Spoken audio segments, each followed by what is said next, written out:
தொடர்கதை அத்தியாயம் 8 தொடர்கிறது. வீட்டில் அருகில் வசிப்பவர்கள் ராகவன், மாதவன் இருவரின் பள்ளி நண்பர்கள். கல்லூரியில் கேசவனுடன் பணிபுரிபவர்கள் என்று சுமார் 60 பேர் கூடியிருந்த அந்த விழாவில் மாதவன் வரைந்த கேசவனின் ஓவியம் அத்தனை பேரின் பாராட்டுதல்களையும் ஒருங்கே பெற்றது. டேய், பெருசா வரைஞ்சு கிழிக்கிறேன் என்று பீச்சிக் கொள்கிறாயா? யாரையாவது நேரில் பார்த்து அவங்க முகத்தை வரைய முடியுமா என்று பள்ளி தோழர்களின் சவாலை ஏற்றுக்கொண்டு எங்க அப்பாவின் பேரில் இருந்த அவரின் முகம் வர வைக்கிறேன் என்ற 5 நிமிடத்தில் அவனுக்குள் இருந்த பிறவி கலைஞனை, ஓவியனை வெளிக்கொணர்ந்து சாதித்தான் மாதவன். கே என்ற ஆங்கில எழுத்தையும் 7 என்ற எண்ணையும் வெள்ளை காகிதத்தின் நடுவில் வரைந்து அதிலிருந்த கோடுகளை நீட்டி மடக்கி இணைத்த 5 நிமிடத்தில் கேசவனின் முகத்தை 15 சிறுவர்கள் 40க்கும் மேற்பட்ட பெரியவர்கள் முன்னிலையில் வரைந்து காட்டிய அவனின் திறமையை அதற்கு பிறகு உதாசீனம் செய்ய கேசவனுக்கு மனம் வரவில்லை. அன்று முதல் இன்று வரை அவன் செல்லம்தான். அவன் சொல்லும் வார்த்தைகளுக்கு பெரும்பாலும் வீட்டில் மறுப்பு எழுவதில்லை. ராகவனுக்கு என்ன அவசரமோ, கல்யாணம் பண்ணி கொண்டு விட்டான், நடந்தது நடந்துவிட்டது என்று மன்னித்து ஏற்றுக்கொள்ள எப்பொழுது முன் வருவார்கள்? கோகுலத்தில் மீண்டும் வசந்தம் எப்பொழுது வருமோ? காயத்ரியிடம் இருந்து ஏக்க பெருமூச்சு பெரிதாக வெளிவந்தது.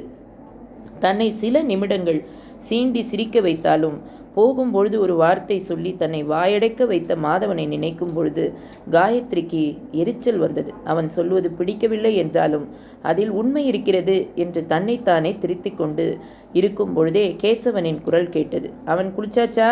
மணியாகுது பாரு என்ற கேசவனின் குரல் கேட்டதும் hi, I am ready ready ready என்று பாட்டிலேயே அப்பாவுக்கு பதில் சொன்னபடி தலையில் ஈரம் சொட்ட அவனின் அறையிலிருந்து வெளிவந்த மாதவனை வியப்புடன் பார்த்தார் காயத்ரி. கொஞ்சம் முன்னாடி தன்னை கடுப்படுத்தி விட்டு போய் 4-5 நிமிஷம்தான் இருக்கும். அதுக்குள்ள தலைக்கு குளித்து புது வேஷ்டி ஜிப்பாவுடன் நெற்றியில் ஒரு சந்தன கீற்றுடன் வந்து மகனை பிரமிப்பாய் பார்த்தார் காயத்ரி. அந்தந்த நிமிடத்தை சந்தோஷமாக கழிக்கணும் என்ற எண்ணமுடைய மாதவனுக்கு ராகவன் மேல் மட்டும் ஏன் இந்த விடாத கோபம் என்று வருத்தமாக நினைத்தாலும் சின்ன மகனின் உற்சாகத்தில் தானும் பங்கேற்கவே செய்தார். கையில் ஒரு கூஜாவும் வெற்றிலை பெற்றியும் கொடுத்து விடுகிறேன், சூப்பராக இருக்கும் என்று சொன்ன அம்மாவை பார்த்து கண் சிமிட்டி சிரித்தான். என்னம்மா, நான் என்ன சங்கீத வித்வானா? ஓவிய கலைஞராக தான் இருக்கேன். அதனால் ஒரு கான்வாஸும் ஒரு ப்ரஷ் செட்டும் தீபாவளி பரிசாக கொடுக்கணும், அதுதான் பொருத்தமாக இருக்கும் என்று பதில் கொடுக்க கேசவன் வந்து விட்டார். என்னடா சொட்ட சொட்ட தலையில் தண்ணியோடு இங்கே வந்துட்ட, துடைக்க மாட்டியா? அம்மா தான் தீபாவளி பூஜைக்கு முன்னாடி வீடு துடைக்கணும், அப்படியே தலையில் தண்ணியோடு ஒரு தடவை வீட்டை சுற்றி வந்துடு என்று சொன்னாங்க. பண்டிகை நாளும் அதுவுமா அம்மா பேச்சை மறுத்து அவங்களுக்கு ப்ரெஷர் ஏற்ற வேண்டாமேன்னு நினைச்சேன். அதான் சாரிப்பா, இதோ தலையையும் தரையும் நானே துடைத்து விடுகிறேன் என்று சிரிக்காமல் சொன்ன மாதவனை முறைப்பதா சிரிப்பதா என்று கேசவனுக்கு தெரியவில்லை. அடப்பாவி, பொய் சொன்ன வாய்க்கு போஜனம் கிடைக்காது தெரியுமா?